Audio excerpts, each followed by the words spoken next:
আজ গেছিলাম কন্দরপদিয়া high school মাঠে খেলা দেখতে। অতএব বরাবরের মতো যেমনটা হয় ঠিক আজও তেমনই হয়, কারণ আমি বাসায় ছিলাম তখনই আমার এক ছোট ভাই আমাকে ডাকতে চলে যায় খেলা দেখতে যাওয়ার জন্য। এদিকে বাজারে এসে দেখি সবাই রেডি হয়ে বসে আছে।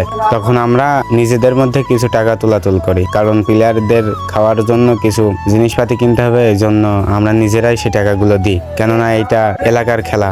আমরা যেমন এলাকার পোলাপান আমরাই তো দিব, তাছাড়া কে দিবে? এই জন্য আমরা নিজেরাই টাকাটি সবার কাছ থেকে সমান ভাগে তুলে খাওয়া জিনিসগুলো কিনে নিয়ে রওনা দিয়ে দিই কন্দরপদিয়া স্কুল মাঠের দিকে। আর হ্যাঁ, আমাদের ড্রাইভার সিটে ছিলেন আমাদের টিম মেম্বার সোহাগ। এদিকে খেলা দেখতে যাওয়ার সময় দেখা হয়ে যায় ব্রাজিলের বিলবোর্ডের সাথে। আর খেলা দেখতে যাচ্ছি নিজের গ্রামের, তাও আবার এক গাড়ি, তা তো কখনোই নাই। পিছনে আরো 2-3টা অটো, আরো একটা করিমন গাড়ি ছিল আমাদেরটা বাদেও। এদিকে সুন্দর ভিউ দেখতে দেখতে আমরা চলে যাচ্ছিলাম সবাই মিলে খেলা দেখতে। আর এখন যে সুন্দর ব্রিজটি দেখতে পাচ্ছেন, এটা হচ্ছে মুনিরদের ব্রিজ, যে ব্রিজ দিয়ে জোড়াদা এবং কি মুনিরদের যাতায়াত এবং আশেপাশের গ্রামের লোকজনের যাতায়াত হয় খুব শর্টকাটে। আর ওইসব দেখতে দেখতে খুব তাড়াতাড়ি চলে আসে আমরা কন্দরপদিয়া হাই স্কুল মাঠে। তারপর গাড়ি থেকে নেমে আমরা সবাই একসাথে এন্ট্রি নিই মাঠের মধ্যে। আর আমরা একটু তাড়াতাড়ি গেছিলাম, কেননা বাইরে থেকে যেসব প্লেয়াররা আসছিল তারা যদি মাঠে এসে আগে বসে থাকে কেমনটা হয়ে যায় না। এজন্য আমরা সবাই আগে গিয়ে বসেছিলাম। পরবর্তীতে তারা আসলে আমরা সবাই এক জায়গায় হওয়ার পরে সবাই ড্রেস আপ করে গুছিয়ে নিতে থাকে এবং আমরা বসে সেগুলো দেখতেছিলাম। ড্রেস আপ করা শেষ হয়ে গেলে তারা মাঠের মধ্যে নেমে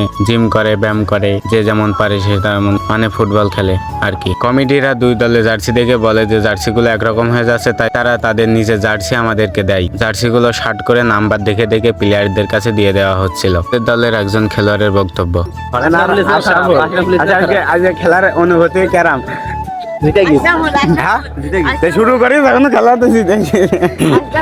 তো যা হচ্ছে হোক গা, আমরা সামনের দিকে আগাগা। তো মাঠের ভিতরে সবগুলো প্লেয়ারই ড্রেস আপ করে লেবে পড়ে এবং মাঠে নামার কিছুক্ষণ পরে কমিটির লোকজন মাঠে এসে প্লেয়ারদের কিছু বক্তব্য দিয়ে তার কিছুক্ষণ পরে খেলাটি শুরু করে দেন। এবং এখন যে দলটি দেখলেন ওরা হচ্ছে ভাইনা স্পোর্টিং ক্লাব, আর এই দলটি হচ্ছে হরিশপুর সিরাজশাহ স্পোর্টিং ক্লাব।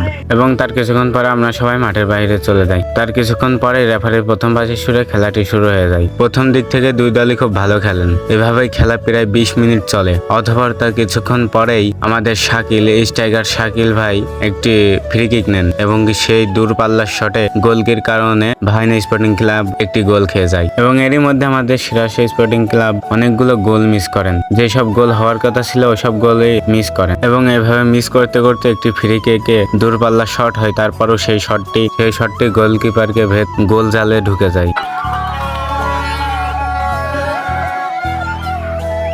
এবং তার কিছুক্ষণ পরে আবারও খেলাটি শুরু হয়ে যায় এবং গোল পয়েন্ট থাকে Bhaina sporting club 0, Harishpur Sirajshah sporting club 1। তারপরও দুর্দারুণ খেলা হয়। এরই মধ্যে কিছুক্ষণ পরে হাফ টাইম হয়ে যায় এবং হাফ টাইমে গোল স্কোর থাকে Harishpur Sirajshah sporting club 2, Bhaina sporting club 0। এবং তার কিছুক্ষণ পরে প্লেয়ারদের নাস্তা পানির আয়োজন শেষ করা হয়। তার কিছুক্ষণ পরে প্লেয়াররা আবারও রেডি হয়ে নেমে পড়েন মাঠে দ্বিতীয় অধ্যায়ের ম্যাচটি খেলার জন্য। এবং এই পরবর্তী হবে ভাইনা স্পোর্টিং ক্লাব খুব চাপ দেয় সিরাজশাহ স্পোর্টিং ক্লাবের জালে। তবে দুর্ভাগ্যবশত তারা একটি গোলও ঢোকাতে পারেন না। তবে হ্যাঁ, খেলা শেষ হওয়ার প্রায় 3 মিনিট আগে ভাইনা স্পোর্টিং ক্লাব একটা গোল দিয়ে দেয় সিরাজশাহ স্পোর্টিং ক্লাবের জালে এবং তার কিছুক্ষণ পরেও সিরাজশাহ স্পোর্টিং ক্লাব চাপ দেয় ভাইনা স্পোর্টিং ক্লাবের জালে, তবে আর গোল দিতে পারেন না, তবে বহুত সুযোগ পান। এরই মধ্যে খেলার টাইম শেষ হওয়ার কারণে খেলাটি ওইখানে শেষ করা হয়। রেফারির শেষ বাঁশির সুরে খেলাটি শেষ হয়ে যায়। আর এখন যাকে দেখতে পাচ্ছেন এই হচ্ছে আমাদের খুদে ফ্যান ফলোয়ার।